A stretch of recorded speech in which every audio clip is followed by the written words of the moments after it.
We are the largest financial entity in the world. And we never talk about how much we spend in total. We talk about little bits and pieces. We talk about $6 billion here, $76 billion there. No doubt, necessary funding for top priorities. But we don't spend the time talking about how we're mortgaging our children's future. I've got a couple charts I'd like to display. This first chart shows over 20 years of spending history, going back to the year 2002, when the federal government spent in total a little more than $2 trillion. If we would have just increased spending from that point by population growth and the rate of inflation, last year we would have spent a little under $3.8 trillion. If you go to the year 2008, when we spent just under $3 trillion, and once again just grew spending by population and inflation, last year we would have spent $4.4 trillion.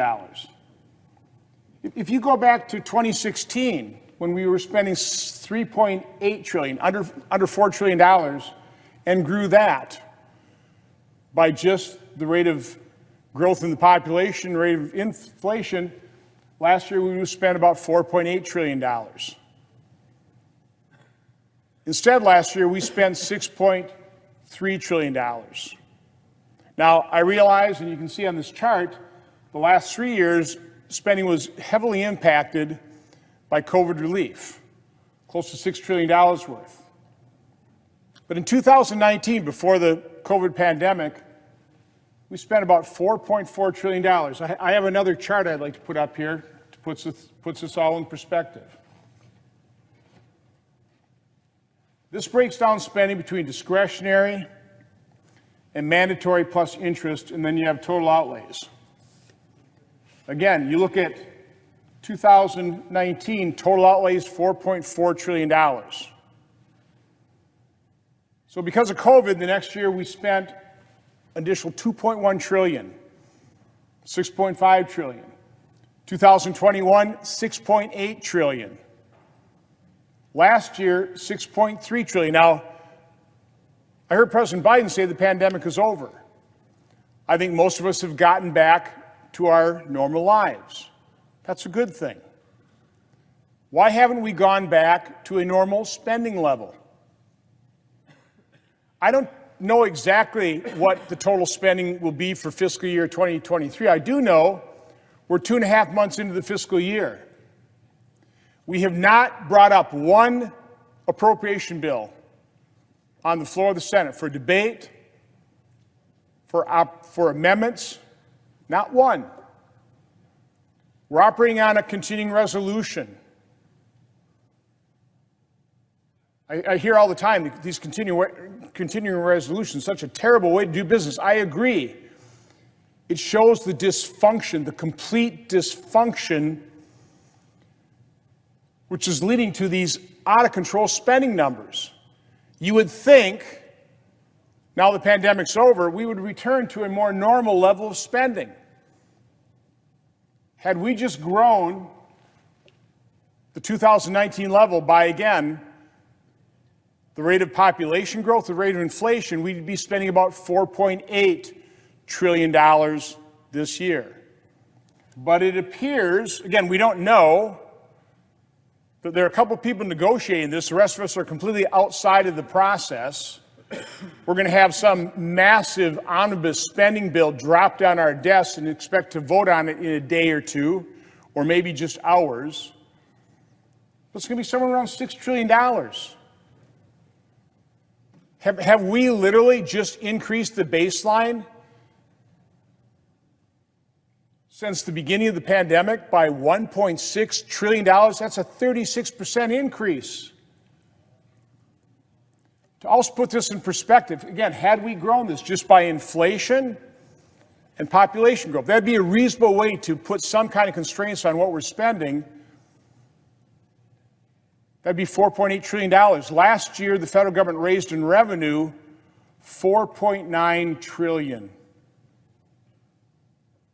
Again, I can't predict what revenue is going to be in 2023, but based on 2022 revenue, if we were only talking about $4.8 trillion, we would actually have a surplus, as opposed to a massive deficit almost guaranteed to be more than $1 trillion. Mr.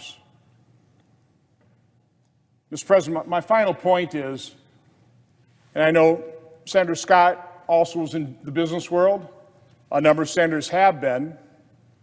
If we were looking at this as, let's say, a division that had a problem, had to spend a lot more money, a fire, some kind of real issue with the business where they had to dramatically increase spending over the last 2 or 3 years, but that spending issue had been resolved. And that division came to us having spent $4.4 million in 2019, and now that the problem's been resolved, now they want to spend $6 million. I can guarantee you we'd be looking for a lot more detail. We'd be spending a lot more time in terms of why in the world would we be increasing our base budget by 36% now that the danger of the problem is past.